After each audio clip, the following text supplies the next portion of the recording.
Much, Mr. Chair.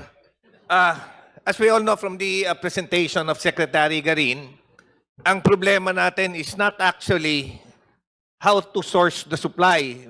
Merong supply. The problem, it's a price problem and it's a vessel scheduling problem. Yan yung dalawang problema eh.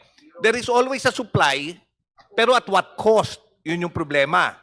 Now, January 2026, ang unemployment rate was 5.8%. Nung February, it went down to 5.1%. Ano yung driver ng decline ng unemployment rate? Largely gains by administrative support services, transportation, and delivery services. When we say delivery services, both parcel at saka food delivery, saka yung mga drivers natin. Now, as we all know, if prices of fuel increase, affected lahat. Transportation cost, pati yung cost of logistics cost, tumataas rin yan. Everything is affected. Now, dun muna tayo sa mga driver.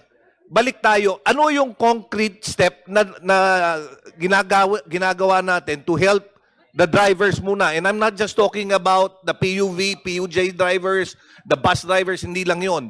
Kasi yung mga truck drivers, kanina sinabi ni Congressman Dagook, pati yung mga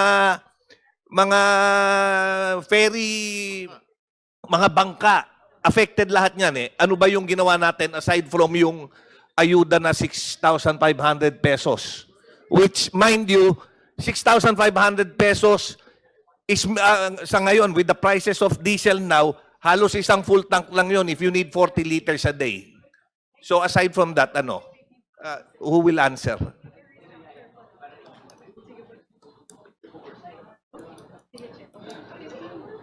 Okay. Mr. Chair, as also asked earlier, we have messaged Secretary Barry as far as this. They will submit the target beneficiaries as to yung mga ayuda na binibigay natin sa transport sector, not just only for the transport sector. I understand, kasama po yan sa programa nila, the land, air, and water and air. So I guess that right now, what they are prioritizing is for the mostly vulnerable one, which is sa mga jeepneys natin, where is the land sector. Pero di ba, sir, malaki problema natin dyan eh. In fact, hanggang ngayon, madaming mga drivers, na umaangal, na hindi sila nakakuha ng ayuda ng 6,500 pesos. And yung targeted beneficiaries natin, may problema. Wala nga, LTFRB does not have a list of drivers. They have a list of operators. Bus operators, bus drivers, jeepney drivers, meron silang listahan.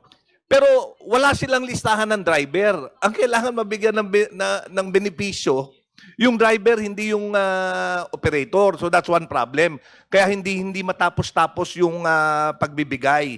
I think, kung gusto natin targeted approach, let's give fuel subsidy. Pero kailangan i-implement na yung fuel subsidy at hindi lang yung 6,500 pesos.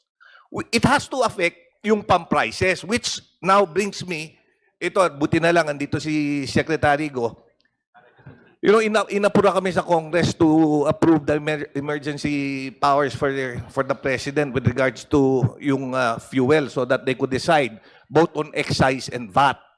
In fact, with the high cost of fuel now, may windfall yung gobyerno sa VAT. Isipin mo, dumoble na eh, more than double na yung presyo. And we're imposing parang almost 12% on VAT. Ang laki ng windfall. Ang kailangan lang natin desisyonan, yung excise na 6 pesos on diesel, 10 pesos on gasoline, kung isususpend natin pansamantala. Kanina may listahan ng mga bansa who had lower fuel. Most of those countries, dahil government subsidized the fuel. Vietnam, March 1 yung gere. Vietnam by March 26 decided zero taxes on fuel. Tinanggal nila. Pero tayo, kahit nawala yung excise, walang nawala sa gobyerno eh. Dahil nag-compute tayo ng annual budget natin based dun sa maaaring koleksyon when prices of fuel was at an average 60 pesos. So walang mawawala eh. And we're not saying that we suspend it for a year or 6 months. Di ba? Bakit hindi muna natin isuspend for a month or two para hindi masyadong ganun ka-effect? uh,